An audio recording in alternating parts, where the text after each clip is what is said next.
इस पाठ को पढ़ने के बाद विद्यार्थियों को निम्नलिखित ज्ञान प्राप्त होगा। पालतू जानवरों के नाम, जंगली जानवरों के नाम, जल के जानवरों के नाम। पालतू जानवर: बिल्ली, कुत्ता, बकरी, गाय, घोड़ा।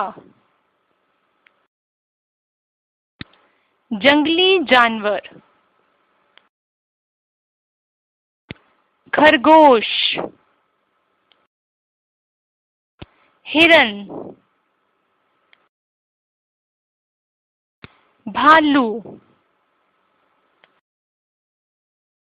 शेर, हाथी। जल के जानवर: कछुआ,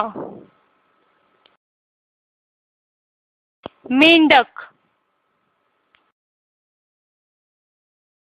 सांप, मगरमच्छ, व्हेल।